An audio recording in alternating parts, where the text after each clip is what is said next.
as it was interacting with the Turks and Caicos and the Bahamas, that we saw it just kind of gradually lose a little bit of its energy. But no, not now. Now we're pulling out towards the Gulf and in this purple shaded area from just south of Fort Myers all the way to the Everglades. That's where we're seeing for the potential storm surge of 10 to 15 feet. Want to mention a couple of specific things for you. First of all, they tweeted out, Broward County Sheriff's Department saying that now that the wind is gusting over 45 miles an hour, they are pulling their deputies off the road. Beginning to do that already because it affects how they are going to be able to do their job. Also, from the FEMA administrator, he spoke with CNN's Renee Marr. He said that there could be 3 million people that are power as a storm affects this region. Asked a little bit more, could it possibly be more than that? And he said, yes, it would be hard to speculate. There could be as many as 5 million people without power. Now, imagine that.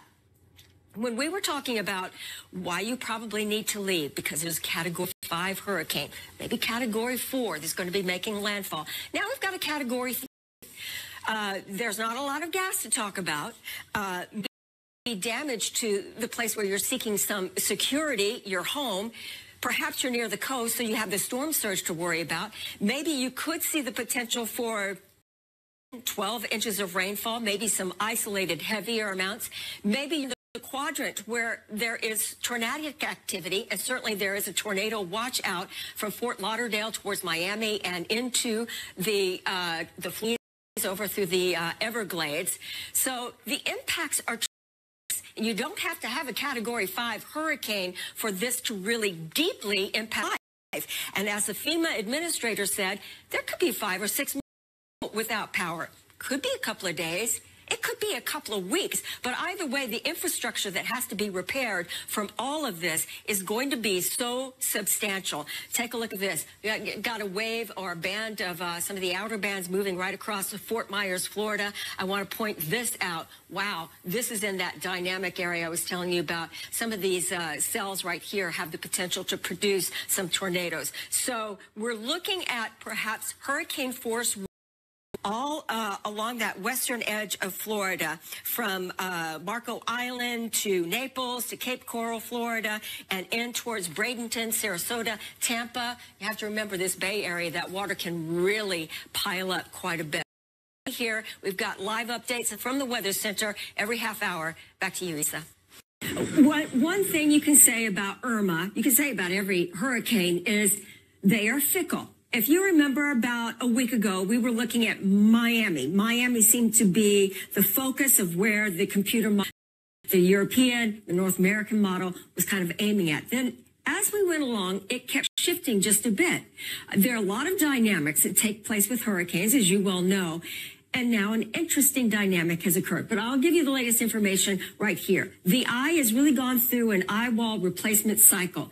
It is looking tighter and more concentric now that it has pulled away from the coast of Cuba. And by the way, you can only imagine what happened when this was a Category 4, made landfall as a 5, became a Category 4. What kind of damage be seen there? But now it looks like the Florida Keys are going to be battered for hours. It's still about 90 miles away. So here we have this great vulnerability, and it is looking very impressive on the satellite imagery. So I dare say that by the next advisory, we may see this creep back up again to a stronger hurricane. All right, there's a lot to be said. Numerous power outages reported across the Florida Keys, specifically Key West. But take a look at this. This doesn't look all that impressive. It's a storm surge. But let's zoom in across this region. Here are the Florida Keys, essentially the Everglades, and then we go up to Marco Island and Naples, Florida.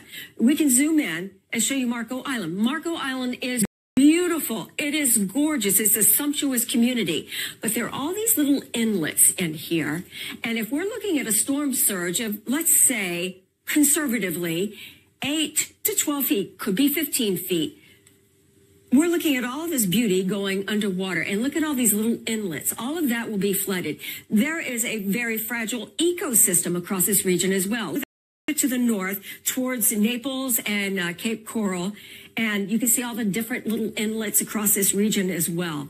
And still, we go to our graphic here and give us an indication that Sanibel Island, Captiva, many visitors there essentially can expect to be underwater with that 8 to 12 feet, possibly 15-foot storm surge. They're going to be repeatedly battered. They're going to be in the worst possible zone of this hurricane over the next 24 hours. Where do we expect landfall? Let's a little bit further. We zoom in across Cape Coral. Here we go. We're looking at the region right around Punta Gorda. And where you see red shaded area, that's where we're looking at significant storm surge. You go back in a little bit, and maybe the storm surge is only a foot, maybe 3 feet.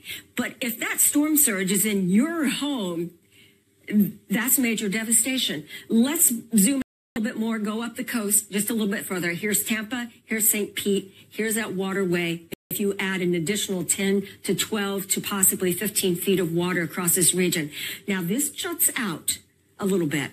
And because now the computer models are suggesting that it's already moved towards the northwest just slightly. So we're looking at being battered by that upper right quadrant. That's where we see the potential for very high winds. You're looking at the potential for tornadoes.